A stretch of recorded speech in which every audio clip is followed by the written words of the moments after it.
Hello, my beautiful friends. My name is Kim, and I hope you are having a fabulous day today. If you are interested in true crime like I am, I hope that you would consider hitting that subscribe button. And if you don't want to miss a thing, then check that notification bell. Thanks for being here. It means a lot. Today's case takes us to Jacksonville, Florida. No offense, but there are some wild cases out of Florida. Wild. The victim in this case is Lonzie Barton. At just 20 months old, was reported missing during a car theft on Jacksonville's Southside on January 24, 2015. William Ruben Ebron Jr., the boyfriend of Lonzie's mother, he called the police at 2:20 a.m. that day, saying his car with the not even 2-year-old Lonzie inside had been stolen from his apartment building parking lot, and he was unable to chase it down. But residential security video later surfaced showing something very different. For 172 days, almost 6 months, police and community looked for Lonzie. Then on January 11, 2016, the same day a jury was to be seated in the trial of Ebron, Jacksonville police announced that they had the grim discovery of the remains of a missing toddler. Let's dive into it now.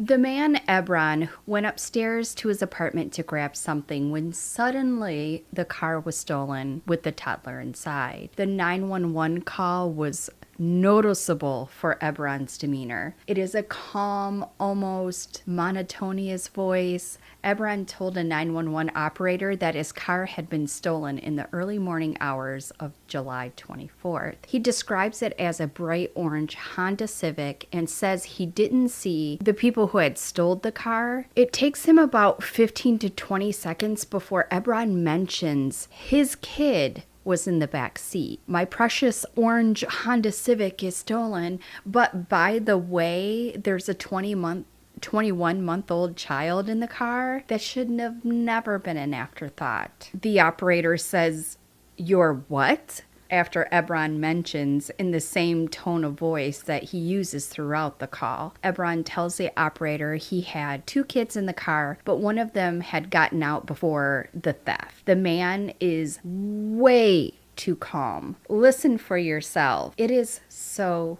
bizarre. Jacksonville, 911, Archibald. Yeah, someone reported a car stolen. It's a 95 Honda Civic. You know who stole it? No, I don't. It's a 95 Honda Civic, and somebody just took off. Okay, hold on 1 second. Let me just check and make sure it wasn't towed or anything, all right? It couldn't have been towed, not that quick. And my kid is in the back, still in the back of the car.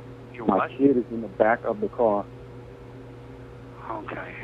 What color is it? It's a bright orange. You can't miss it. 95 Honda Civic. Which way did it go?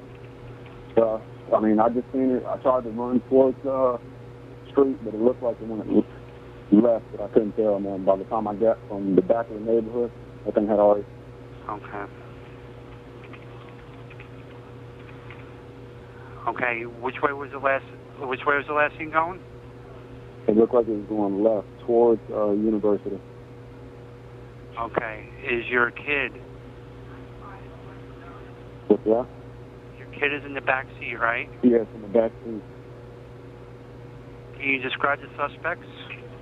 I did not see. I went inside real quick, put on a movie, and by the time I came out, the car was gone.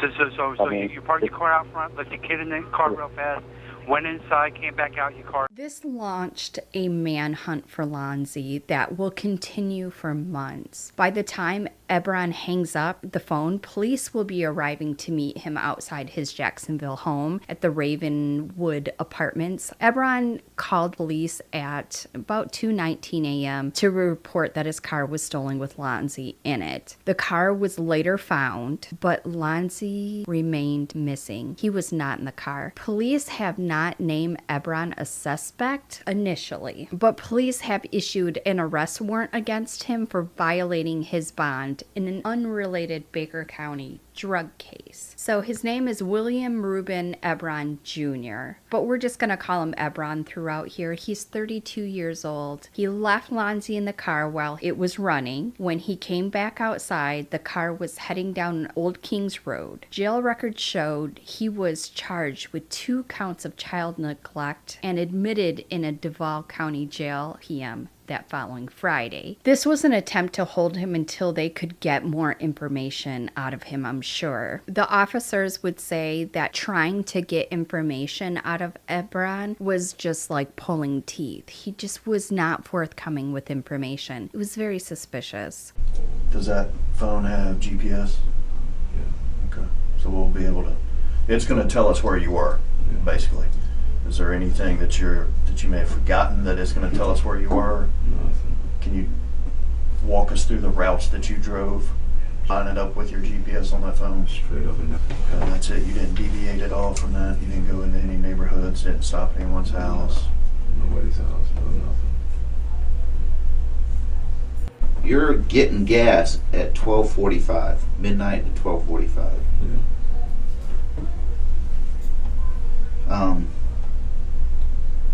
And then you're going to do a load of laundry? We always do that. It's You just put a load of laundry and go pick her up, come back with the laundry? I mean, yeah. I mean, normally we'll go at 2, 3 in the morning. well, I understand that. Our- If it's our- all of y'all, Well, our schedule is just different. It's honestly, it's fucked up right now. well, that's fucked up because, I mean, if you're going to put it, even if you get there by 1, I mean, you don't have a chance to do laundry to go get her in time. The laundry goes for 25, 30 minutes. You go and get her, she's right Yeah, up the that's- street.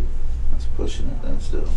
No, I just put one in. I go and get her and then come back and If we look at Ebron's past, he was not a good guy by any stretch of the imagination, in my opinion. Duval County court documents reveal Ebron has a record of multiple violent and abuse allegations. He was convicted of a misdemeanor domestic battery related 2011 case when he was accused of beating his ex-girlfriend while she held their son. 3 times the ex-girlfriend and her family have filed domestic violence injunctions against him. On July 6th, she filed a court document that said she was afraid of him. On July 10th, her sister requested an injunction against him as well. The sister of the ex stated Ebron's ex-girlfriend sought shelter with a family member to escape him. He stalked them, he cracked the ribs of one of his ex-girlfriend's sisters, and he threatened the life of the ex-girlfriend's 12-year-old niece. So no one is off limits to Ebron. Allegedly, he also SA'd his ex-girlfriend, the injunction alleged, when she went to his home to pick up their children. Now, all these allegations happened on the 24th. He's got a new girlfriend, but apparently this is happening at the beginning of July. He left 8 threatening voicemails and was bragging in how he knows the court system and how he can get away with anything he does to his ex and her family. His earliest Duval County arrest stems from drug charges in 2005. He participated in a pre-trial diversion and charges were dropped. A year later, he was arrested for a worthless check and he didn't contest the charge. A year later, he was arrested for trespassing and he was found guilty. Early in 2010, he was arrested on a charge of robbery with a firearm, grand theft, and speeding. He pled guilty to the grand theft charges. The next year, he again was arrested on grand theft charges and sentenced to probation, but he later admitted to violating probation. He was arrested again in 2011 on domestic battery charge. He would have had a 3-year-old and a 2-year-old at the time. The ex-girlfriend claimed he punched her in the jaw while she was driving and he beat her while she was holding their son. The girlfriend, quote, I have suffered violence from the respondent for 6 years. That is a long time. In September 2013, a judge lifted the restraining order, allowing him access to the ex-girlfriend and the kids. In November of 2014, she filed another injunction. He had shown up and tried to take the children away from her. His father and his ex-girlfriend stopped him, but then he tried to intercept the kids at the bus stop. And he made a threat. "I'm going to shoot you in the head tonight," he told the ex-girlfriend, according to the injunction. He then abducted their daughter and drove off while the ex-girlfriend tried to hang on to the car. In December, the court said he could see the kids if he was peaceful, if he sought counseling. He didn't seek counseling and he didn't remain peaceful, his girlfriend would report. But they had another baby in January. He would threaten to take his own life and held an unloaded gun to his head just to see her reaction. Outside looking in, you would ask yourself, why would she have another baby with him? But in abuse relationships, it just always baffles me what lengths in the brainwashing, your self-worth goes down. So I kind of see it, but it's like, man, you've been through so much and you're going to have another baby with them. But of course, I'm just an outsider looking in. It's much different when you are in that type of relationship. So now that you know what type of guy we are dealing with, let's get back to Lonzie Barton. Not quite 2 years old, disappeared shortly after he and his 5-year-old sister were placed in the car. They headed off. They dropped mom off at the strip club that she worked at. No shade to strippers. Make your money. That's just what she did. The mother's boyfriend, Ebron, told police he left the children in the 1995 orange Honda Civic for a short time about 2:15 a.m. that Friday when he went back inside the apartment to get something.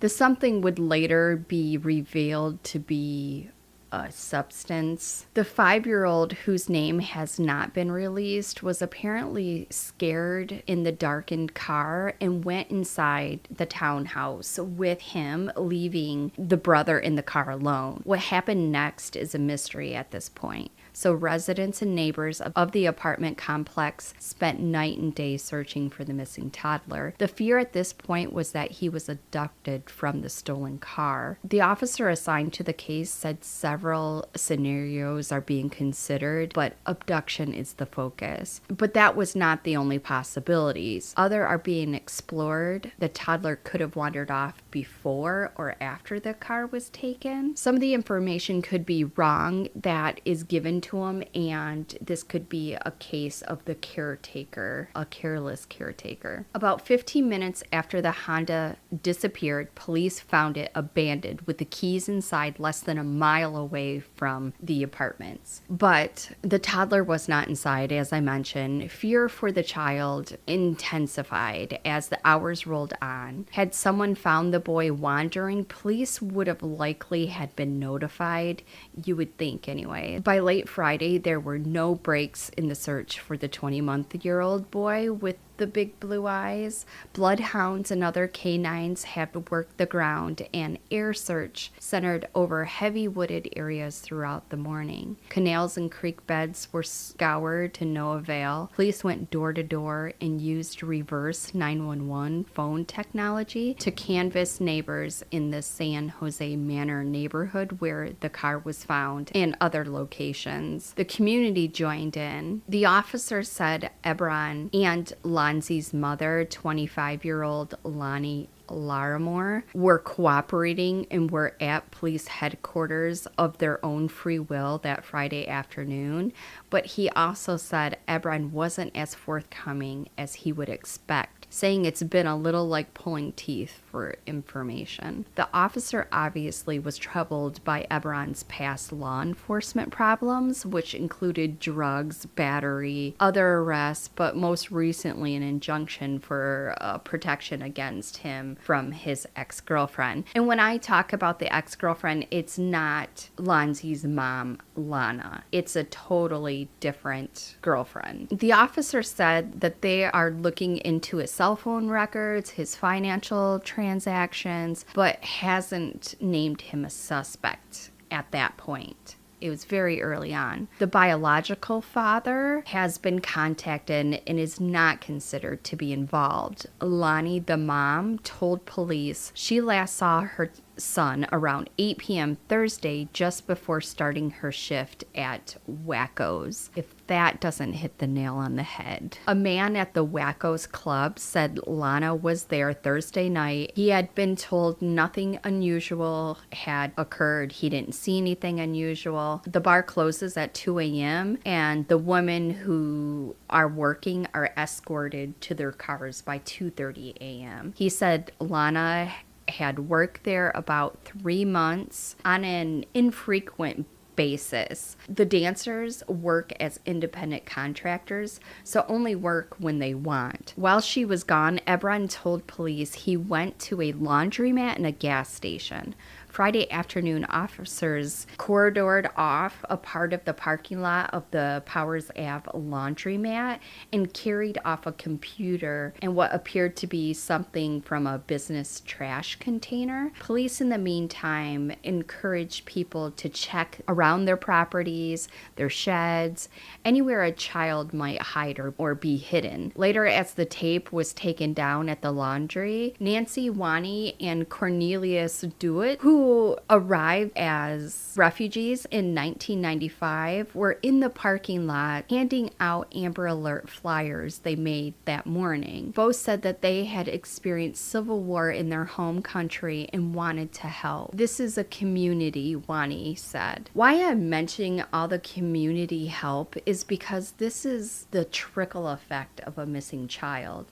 The amount of efforts that go into searching for a missing person is strenuous and involves so many lives and resources. From the mom of the similar age child to a grandma that saw it on the news and just wants to help if she can. They take this burden on to help with no strings attached, no monetary value. These are just kind people who are screwed over by a criminal who just wasn't telling the truth, wasting the time of regular individuals as well as law enforcement resources that could otherwise be looking for other missing loved ones or solving other crimes. It's really disheartening. In fact, the sheriff had dozens of resources. Local and state federal workers were working the case, 40 to 60 officers searching. The mother of Lonzie was arrested on 2 separate charges as police continued to investigate the circumstances surrounding the July 24th disappearance of her son. Lonna was charged with child neglect and giving false information to law enforcement. He said the charges are not directly related to the disappearance of Lonzie, but to help them build the case against her boyfriend, Ebron. Asked us if we had seen the orange Civic. We told him no. He reported us that there was a kid missing. And I want you to slow down. He asked you if you had seen an orange Civic, and you said no. Right. And there was a kid missing. Mm-hmm. Okay, what else? And then we went to, I told him, at first I told him no, that I didn't really recognize that, and then I told him, yeah, that's my kid, I think that might be my kid, and we go, and he tells me to show him that he followed me to the apartment. So he followed you or you He followed us. And then we're there at the apartment.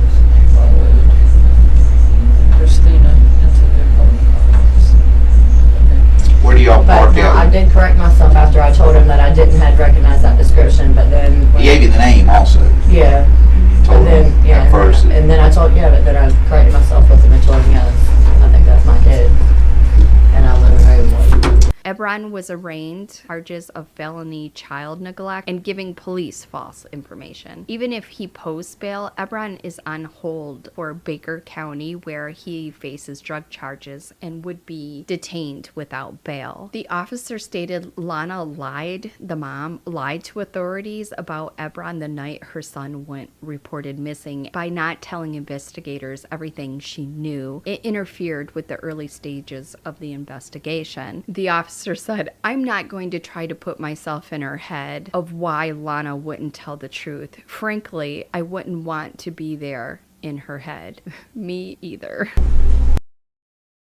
reported the child missing along with his car July 24th around 2:20 a.m. The car was found a short time later. So finally, there was a break. The investigators' biggest publicly shared breakthrough in this case that began a week later was the discovery of a home surveillance video. The grainy images found more than a week after the 20-month-old toddler disappeared showed what looks like Ebron's distinctive orange Honda speeding past the camera, and then minutes later, a man who looked like Ebron running the other way towards his apartment. It was the same night that the car was reported stolen with Lonzie in it. This was an amazing discovery.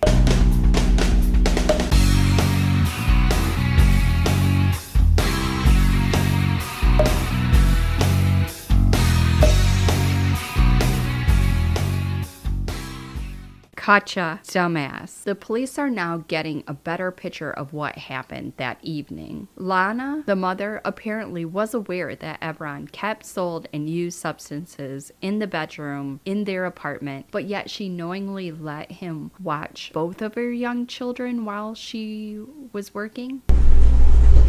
Lonna and Ebron got into a heated argument the afternoon before she left Lonzie in the custody of Ebron. They got in this argument because he had a bruise on the back of the child's head right behind his ear. He said there was also a yellow fluid coming from Lonzie's ears, and he was lethargic, he was throwing up, but she still left the 21-month-old and the 5-year-old with Ebron, despite the fact that her boyfriend possibly already hurt the young boy. Lonna was booked into the Duval County Jail for neglect because of this. She knew that there was a problem and she didn't get help for Lonzie. In an interview with police 6 days after her son went missing, the mom tells police she now believes the toddler got a hold of some drugs that her live-in boyfriend kept in the apartment and accidentally overdosed. Ebron then freaked out, came up with a story for what happened, and that's what happened, she thinks. So now we come to what the boyfriend said. So once Lonna, the mother, starts talking, then finally Ebron is like, okay, I need to protect myself. I need to come up with a story. And this is the story that he comes up with.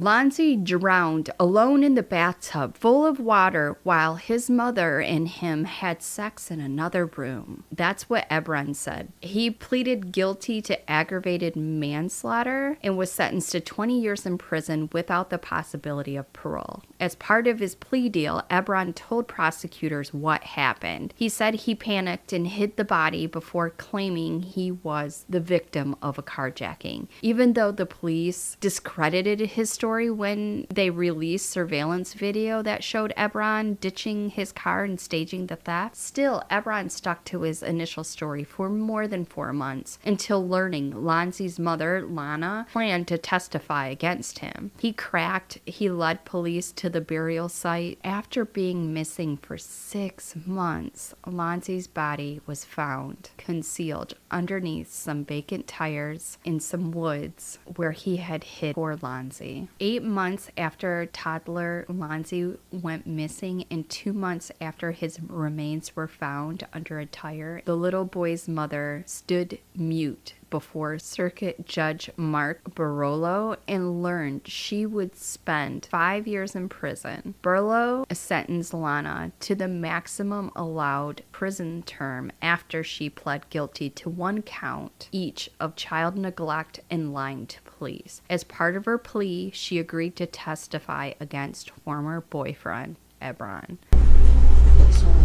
But that became unnecessary when Ebron confessed and told police where Lonzie's body was hidden. Barolo, the judge, said the sentence was justified because Lonzie would still be alive if not for the actions of this so-called mother, Lonna. The story just doesn't make sense. So some of the reporting did say that Lonna kept mute because her lawyer was worried that she would say something to incriminate herself. But I really would have liked to hear what she had to say, what happened that day. Lonna's attorney has said that she doesn't know what happened to Lonzie, and the child was alive when she went to work as a dancer at Wacko's. But Ebron told prosecutors the child drowned in the bathtub while the couple was having relations in the other room and was already deceased before he took her to work. You guys tell me what you think. Do you think she knew or didn't know? I go back and forth. In my heart, I want to hope that she didn't know. But logically, I don't think there's no way she didn't know. Kevin Carlisle, the attorney representing Lonna, reiterated that Lonzie was alive and in the back seat of Ebron's car when he dropped her off at work. The attorney said Ebron was lying about her involvement only out of anger because he was mad she was going to take a plea and testify against him. Lonna has never changed her story about what happened, unlike Ebron, who has changed multiple versions of the story. Of course, the attorney would say that, but she was caught in a few lies herself, so I'm not sure what to believe. So far, this is where you're at. I've got at least 2 times you've lied to us in this investigation. You've lied twice in here today. Correct? Say yes. About the... Anything. You lied at least twice in here today. Okay. Yes. Yes. Don't get smart with me. Well, I'm not. Okay, because I'm here. The state attorney said there isn't enough evidence to say which one is telling the truth. The cause of death for Lonzie was ruled inconclusive because his body had been outside decomposing for nearly 6 months before he was found. If prosecutors chose to charge Lonna with manslaughter, the only evidence they would have was that she knew her child was dead in Ebron's words, and his word obviously means nothing. It's not what you believe, but it's the evidence you can prove, is what the attorney said. So Lonnie apparently wanted to keep Ebron talking. So in some documents, it said that she was pregnant, but apparently that was just a ploy to keep Ebron talking. She was never actually pregnant. And in fact, she had a tubal ligation after having Lonzie, so she couldn't even have kids. So that was just rumors. If you guys do your own research, you can just kibosh that. Lonzie clearly was abused before the day he died, and Lonna never sought medical attention. The autopsy revealed an array of injuries to poor Lonzie. Lonzie had multiple blunt force fractures in his skull and ribs at the time that he died, according to the autopsy. The toddler also had 8 rib fractures that showed signs of healing. The autopsy, performed 2 days after the remains were found evidence of blunt trauma, but concluded the cause and manner of death were undetermined. A toxicology report attached to the findings said Lonzie had no positive traces of any drug in his system. The findings of the autopsy just do not align themselves with what Ebron is saying. What Ebron is saying and his injuries and everything, it doesn't line up. But they couldn't prove it. Because he was decomposed for so long, they just couldn't tell exactly how he had died, which is so unfortunate. So even when Lonna was cooperating with the police, because she wasn't really cooperating with them in the beginning, she didn't volunteer any of these injuries. Prosecutors learned from talking to other witnesses and pulling up pictures that Ebron had attempted to delete from his cell phone and had to bring it up to Lonna for her to say anything. She was acting in her own self-interest from the moment the case began, the officer would say. But if not for the defendant, that child would have never met Ebron. So as I mentioned, Ebron pled guilty to aggravated manslaughter and was sentenced to 20 years in prison without the possibility of parole. Unfortunately, the evidence was not strong enough against Lonna to charge her with manslaughter. Lonna met Ebron when she was a dancer at Wacko's. Ebron was known as someone who would supply drugs to all the women, and then they became romantic. Ugh. Gross. But their relationship was basically focused on drugs. Lonna faced drug charges after she was originally arrested for child neglect. Lonna got out on bail. Then she got together with her estranged husband, Lonzie's dad, Christopher Barton.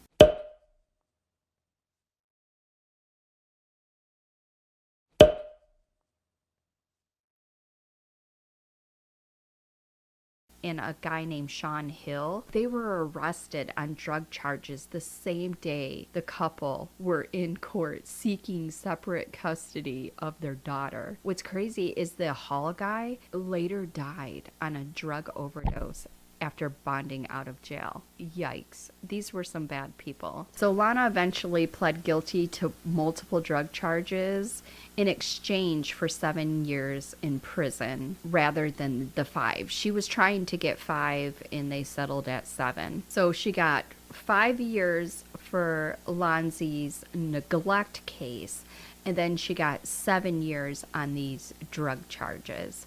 And she got the max in both of them, which totals up to 12 years in prison. Her attorney said that the sentence was unfair because her husband, he only was sentenced to 3 years. The attorney said Lonna was being punished for her role in Lonzie's death, even though the Baker charge had nothing to do with the death of her son. The estranged couple's charges involved the same sale of a drug called Molly. Apparently they were secretly recorded at a Baker motel using drugs following a custody hearing, of course, of the kids, and then went to attempt to sell drugs before being arrested. So Ebron in total, because he had some drug charges as well, so he got 20 years plus 5 years that are going to be run consecutively. Good riddance. Still not enough time, in my opinion, for the abuse in hiding a body. And 20 years, I'm sorry. Lock him up. So the couple, even Christopher and Lonna, they lost custody of the 5-year-old daughter. And Lonna had an older child that she had when she was a teenager. She lost custody of that child as well. What they did, which I don't know, I kind of have mixed emotions on. I just don't want to see any favors for this family, but Christopher, the dad of Lonzie, and Lonna were allowed to stay in the county jail versus going to prison. They kept them there so they would be able to attend the funeral. So Christopher, he obviously didn't have any involvement, so he should be able to go. But with Lonna, it's like, you don't know. So I guess it's good that they looked out for her so she could attend her son's funeral. Needless to say, is just senseless. Obviously, the death of Lonzie is the worst part of this story, but the fact that they let it go on for as long as they did, it is just mind-blowing. That's all I have on this one, you guys. Let me know your thoughts. Let me know in the comments what you would like to see next from me. You guys come up with the best suggestions. Please keep them coming.